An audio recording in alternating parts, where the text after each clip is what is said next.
Tap केलं जाते। मी ब्रिजेश सिंग यांना आणखी काही प्रश्न विचारणार आहेत, त्यापूर्वी आपल्या बाकीच्या गेस्टकडे मी जाईन। मी पहिल्यांदा जातोय भाजपकडे।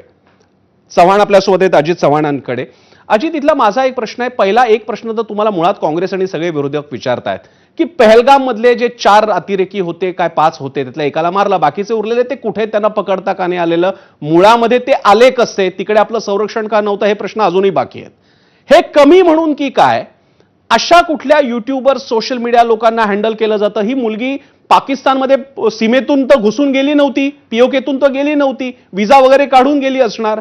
मग आज जे आमच्या इंटेलिजन्स आणि बाकीच्या एजन्सी करतायत अजित चव्हाण, तो माझा तुम्हाला असा प्रश्न आहे, ही कोण युट्यूबर आहे, ही कशी का पाकिस्तानात गेली, आल्यानंतर तिची काहीतरी ज्याला डीप ब्रीफिंग म्हणतात किंवा तिच्याशी बोलणं की तुला कोणी काय विचारलेलं आहे, कारण विजा एंट्री तर झालेली आहे, मग या गोष्टी का नाही टाळता आल्या?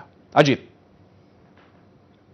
नाही, प्रसन्नजी, आजचा कार्यक्रम आपण घेतला, मी आपल्या सगळ्या टीमचं अभिनंदन करतो। हा विषय प्रबोधनाचा विषय आहे। आपण जे मला प्रश्न विचारले त्याचं पहिलं उत्तर असं आहे की आपल्या एजन्सीजनी हे सगळं ट्रॅक केलं म्हणून आपल्याला या लोकांना पकडता आलं। नुसतंच तिला एकटीला पकडलेलं नाहीये, तर अनेक जण आहेत त्याच्यामध्ये, पूर्ण ती चेन आहे। आणि मला असं वाटतं की आपल्या गुप्तचर यंत्रणांचं आपण याकरता अभिनंदन केलं पाहिजे। दुसरा एक महत्वाचा विषय की आपल्याला माहितीये की युट्यूब आणि बाकी इतर सगळ्या गोष्टींचं रेग्युलेशन जे आहे ते इंटरनॅशनली आहे।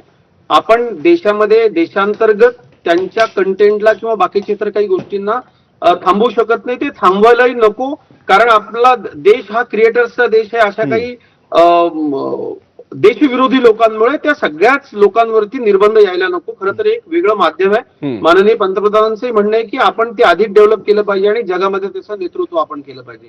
याच्यामध्ये बघा, दुसरा एक नुहूचा जो माणूस पकडलेला आहे, तो सिम कार्ड तिथं सप्लाय करायला त्याच्याकडे टास्क होता, मग आपण मोबाईल फोन्सवरतीच बंदी घालणार का? तर तसं नाहीये। माझं प्रसन्नजी या कार्यक्रमाच्या माध्यमातून एक आवाहन आहे, मी हे कधी सांगत नाही, पण आज आपल्या कार्यक्रम, आपल्याला ते माहिती आहे, माझे मित्र असल्यामुळं, माझा भाऊ भारतीय सैन्य दलामध्ये वरिष्ठ अधिकारी आहे।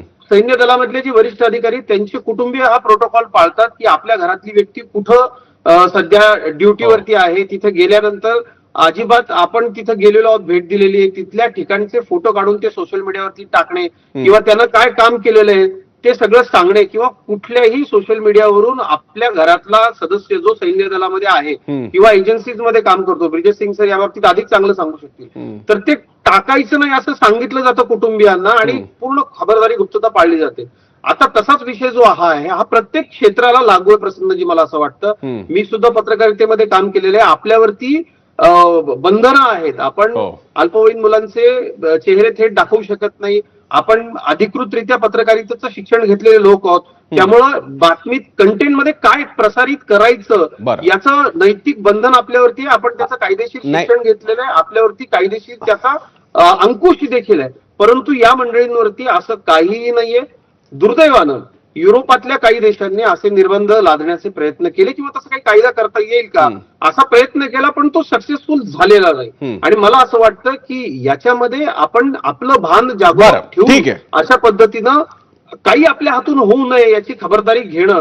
जसं ब्रिजेश सिंग सरांनी आता विस्तृतपणे सांगितलं की या लोकांना कसं ट्रॅक केलं जातं, ते कुठल्याही क्षेत्रातल्या माणसाला अशा पद्धतीनं परदेशी शत्रू देशाच्या यंत्रणा। अजित चव्हाण, मी तुम्हाला विचारलेला प्रश्न वेगळा होता आणि तो तुम्ही फार चणाक्षपणे त्याला